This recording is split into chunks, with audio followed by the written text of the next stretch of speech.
देखील गरज पडणार आणि खर्च काहीच नाहीये. 15,000 लोकसंख्या आहे गावाची. तर माझी ही एक अपेक्षा आपल्याकडून राहील की सीसीटीव्ही न चुकता आठवणीने आपण बसवावेत.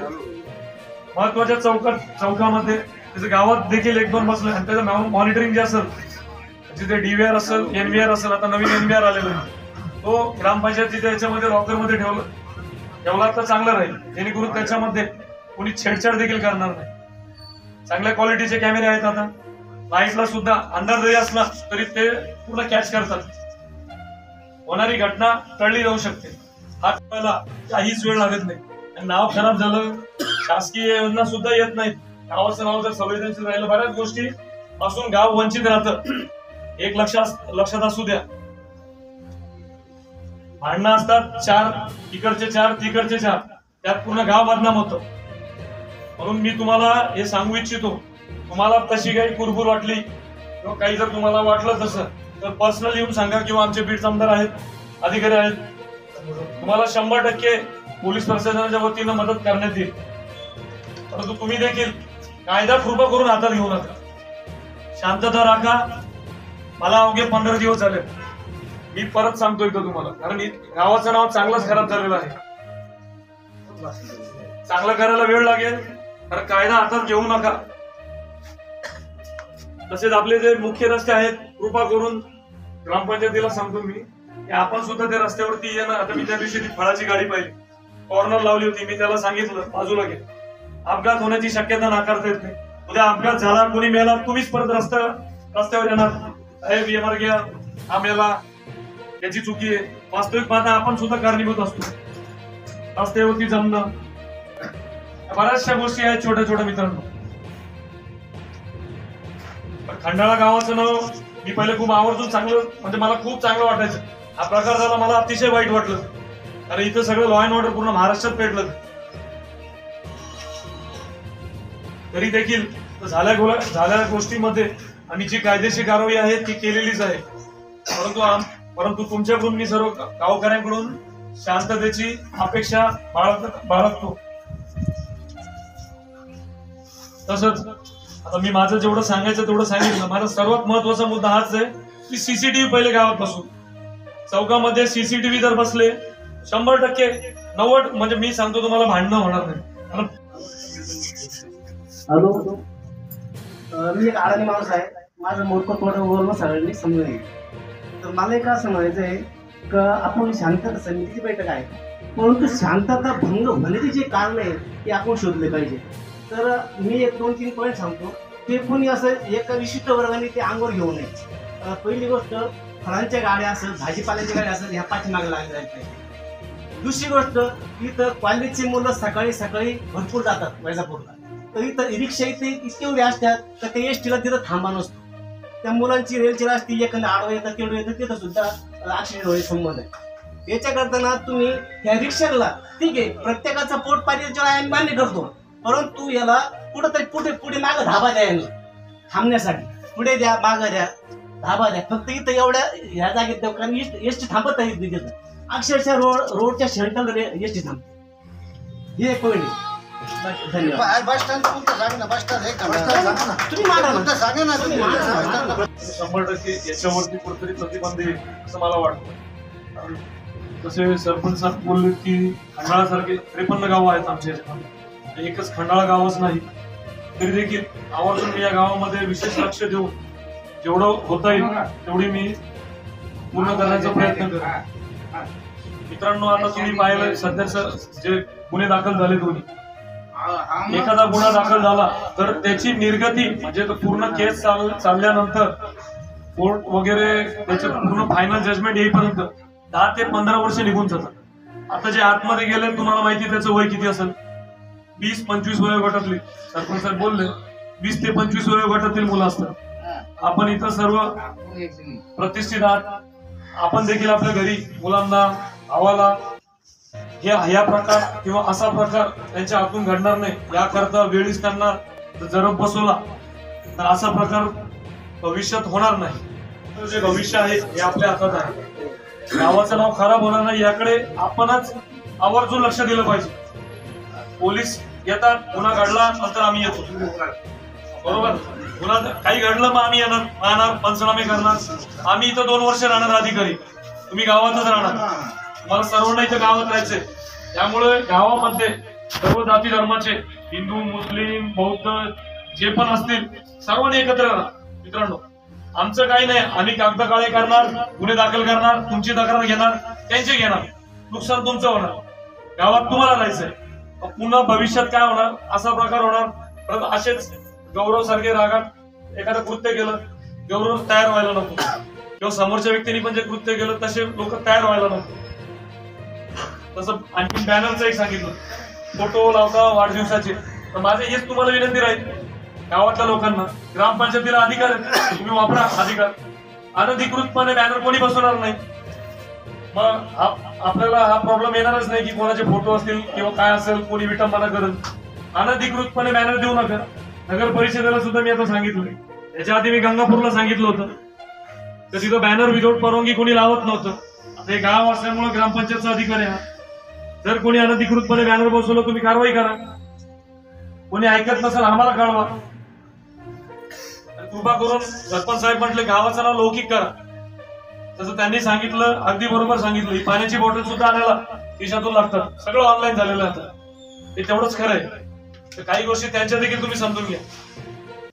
कोणीही जबाबदारी ना करून चालणार नाही. ही सर्वांची जबाबदारी आहे. इथून पुढे जर एखाद्या या समाजावर अटॅक झाला असेल किंवा मुलावर हे झाला असेल तर आपण सर्वांनी त्याचा विचार करायचा. चांगलं करण्यासाठी खूप दिवस लागतात आणि वाईट करण्यासाठी 1 मिनिटाचा काळ सुद्धा आपल्याला पुरेसा होतो. आणि या बाबतीत मी अनेकदा बोललो का या गावामध्ये कधी जातीवादाचा याचं ते तोडून झालं नाही. पण एवढ्या 2 वर्षात हा प्रकार जास्त तिथं सुरुवात झालेला आहे. आता मी तुम्हाला त्या दिवशी बोललो, आपल्याला कोणत्याही मुलाला इथून परस्पर त्रास द्यायचा नाही किंवा त्याला अटक करायची नाही किंवा त्याच्यावर काही गुन्हे दाखल करायचे नाही, या सुद्धा मी बोलतो. परंतु घडलं काय, मी तुम्हाला त्या दिवशी आता एक खुलासा करतो. तर समजा माझा वाढदिवस आहे आणि माझ्या वाढदिवसाच्यासाठी जर गावातल्या 20-25 पोरांनी जर त्याच्यावर फोटो लावले आणि फोटो लावल्यानंतर एखादी घटना घडली म्हणून ते ज्यांचे फोटो आहे, आता मी सांगितलं हे सगळे 20-24 पोरांचे फोटो याला सगळ्याला साठक झाले पाहिजेत. हा सुद्धा मला एक चिंतेचा विषय वाटला. आपण काही लोकांना त्याच्यात नाक गोवलेलं आहे. असू शकतं 2-4 लोक त्याच्यात, मी म्हणत नाही त्याला जी शिक्षा व्हायची ती होणारच आहे, त्याबद्दल माझ्या मनात दुमत नाही. पण त्याच्यात 2-5 पोर असे तर ते फक्त फोटोवर तुम्ही येत आहे.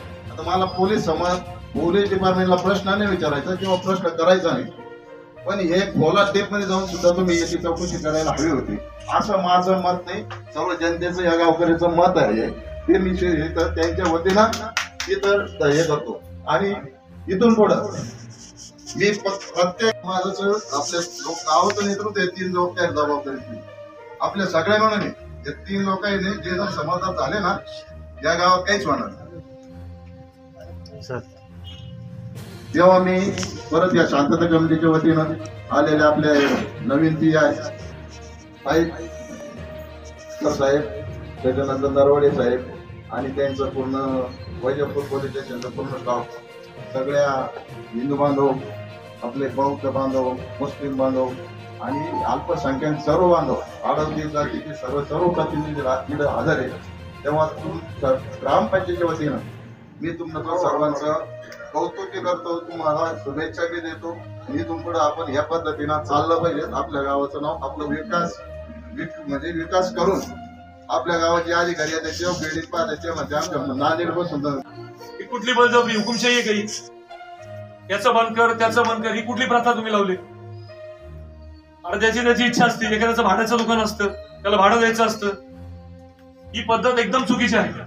त्याच्या पुढे जर असा प्रकार झाला तर कदापि सहन करणार मी 100%. मग एक्स्टॉर्शनचे गुन्हे दाखल करतो त्याच्यावरती. आम्हाला गुन्हे दाखल करायला काही लागत नाही, मी आत्ताच सांगतोय. मला वाटतं नको एखाद्याचं करिअर खराब व्हायला. 20 ते 25 वयोगटातील मुलं आपण त्यांना कृपा करून मार्गदर्शन करावं, सांगावं. आणि इथं मला जास्त दिसत नाही तरुण मंडळी, तर आपण आपल्या घरात गावात असतील तर मुलांना समजून सांगा. फायदा काहीच होत नाही याच्यामध्ये. पोलिसाकडे फिरायला कोणीच येत नाही. काही झालं त्रास करत येतात. त्रास तुम्हाला होणार. दवाखान्यात पण काही झालं त्रास करत जातो दवाखान्यात. सांगतात जाण्याने कोर्टाची पायरी चढू नये. मला जुनं काळात कृपा करून थोडस विचार करून आपल्या तरुण मंडळीला तुम्ही सांगावं. सीसीटीव्हीचं यांचं म्हणणं होतं सीसीटीव्ही बसवले, कोणी फोडले. सरपंच साहेब, तुम्हाला मी हे सांगू इच्छितो की सीसीटीव्ही मध्ये डीव्हीआर असतो. माझ्याकडे आले, मी 100% याच्यामध्ये देखील गुन्हा दाखल करतो. दोन समाजामध्ये तेढ निर्माण करणं हा देखील गुन्हा आहे. IT ऍक्ट लागतो, करिअर बरबाद होईल. मग त्याच्यामध्ये एखाद्या ग्रुपवर जर टाकलं तर ग्रुप ऍडमिन प्लस सगळे सदस्य सर्वांना नोटीस जाईल. त्यामुळे वेळीच तुम्ही जर कोणी असा प्रकार करत असेल तर त्याला सांगून, अरे करणारे आपल्या म्हणजे मी काय सांगतोय 20 ते 25 वयोगटात 100% तरुण मंडळी पुढचं आयुष्य खराब करून घेतात. खासगी नोकरी जरी लागायची ना कोणाला तर पोलीस डायरेक्टर सर्टिफिकेट लागतं. एक गुन्हा असेल तर कंपनी घेत नाही. आता हे विचारा तुम्ही. कुठंतरी चांगलं म्हणजे आपण चांगलं काम करा, गावाचं नाव मोठं करा, शिका चांगलं, याकडे लक्ष न देतं विनाकारण इथं जमा होतात.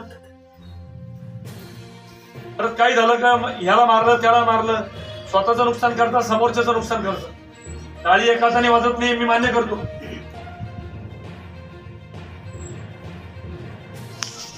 जे भविष्य आहे हे आपल्या हातात आहे.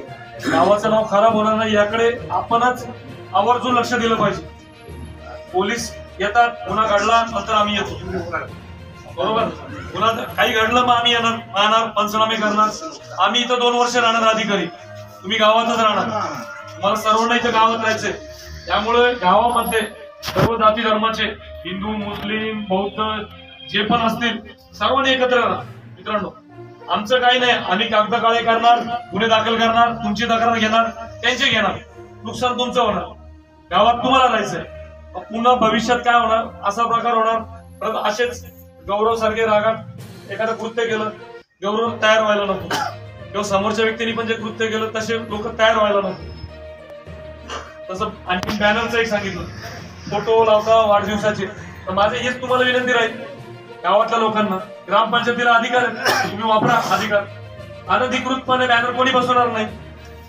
मग आपल्याला हा प्रॉब्लेम येणारच नाही की कोणाचे फोटो असतील किंवा काय असेल, कोणी विटंबना करत. अनधिकृतपणे बॅनर देऊ नका. नगर परिषदेला सुद्धा मी आता सांगितलं.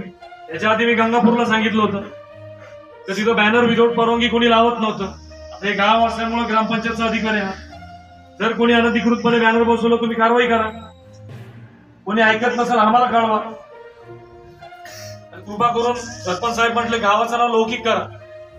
जसं त्यांनी सांगितलं अगदी बरोबर सांगितलं. ही पाण्याची बॉटल सुद्धा आणायला खिशातून लागतात. सगळं ऑनलाईन झालेलं आहे आता. ते तेवढंच खरं आहे. काही गोष्टी त्यांच्या देखील तुम्ही समजून घ्या. शांतता कमिटीची मीटिंग आयोजित केली. साहेबांनी आता एक उल्लेख केला की वयोवृद्ध लोक आहेत, जवान मुलं दिसत नाही. साहेब, आम्ही एक चांगले लोक आहोत सगळ्या समाजाचे. सगळ्यांनी एक समज आहे की तरुण मुलांना कोणी इथे यायचं होतं. काय साहेब, की शांतता कमिटीच्या मीटिंग मध्येच शांतता भंग होती. तुम्हाला कमी संख्या दिसते आणि पुढे परिपक्व लोक दिसतात. त्याला एकच कारण, सगळ्या लोकांनी त्या मुलांना सांगितलं तुमची आवश्यकता नाही, त्याच्यामुळे कोणी इथं आले नाही. आणि दुसरी गोष्ट, पाटलांना सविस्तर असं ते सगळं सांगितलं. त्याच्यामुळे आता अजून काही सांगायची आवश्यकता नाही. जी काही घटना घडली ती निषेधार्थ आहे. त्याचं कोणी समर्थ मला नाही वाटत कुठलाही समाजाचा माणूस करेल. राहिला विषय, पाटलांनी जर सांगितलं का घरच्या पोरांना त्यांच्या घरच्या मोठ्या माणसाने दाखवलं पाहिजे, त्या विषयाला मी समर्थन करतो. त्या आई बापाला कळायलाच पाहिजे की आपला मुलगा रात्रीचे 10 वाजले आपल्या घरात अजून का आला नाही, त्याला विचारायचा अधिकार त्याला आहे. कारण जर त्या गावात एखादा प्रतिष्ठित माणूस त्याला विचारायला गेला किंवा बोलायला गेला, तो तिथून बाजूला झाले तर म्हणते याला काय काम आहे, हा रिकाम काय. त्याच्यामुळं मला विनंती करायची सगळ्या समाजाच्या लोकांना, सगळ्या समाज लोकांना विनंती की आपल्या तरुण मुलांना सगळ्यात पहिले कंट्रोल करा. कारण त्या तरुण स्टेशन मधून आम्ही पण आलेलो आहे. तुम्ही आज त्या मार्गाने चालले, तो मार्ग आम्ही अवलंबला नाही. तरुण पण आमच्यात होतं, सगळे म्हातारे झाले म्हणजे असेच झाले नाही. कृपया गावचं नाव खराब झालं, ठीक आहे झालं, आता याला कसं चांगलं करता येईल याचा प्रयत्न करा. आणि येथून पुढे कोणीही चुकीचं पाऊल उचलणार नाही याची काळजी घ्या. आणि आता त्यांनी सांगितल्याप्रमाणे वयोवृद्ध माणसाचा आदर करा आणि वयोवृद्ध माणसाने सुद्धा त्याच्यावर अंकुश ठेवला पाहिजे. एवढीच मला या ठिकाणी सांगायचं आहे. अनेक गोष्टी बोलायच्या असतात, कारण बोलता बोलता काय होतं, ती शांतता कमिटी राहत नाही.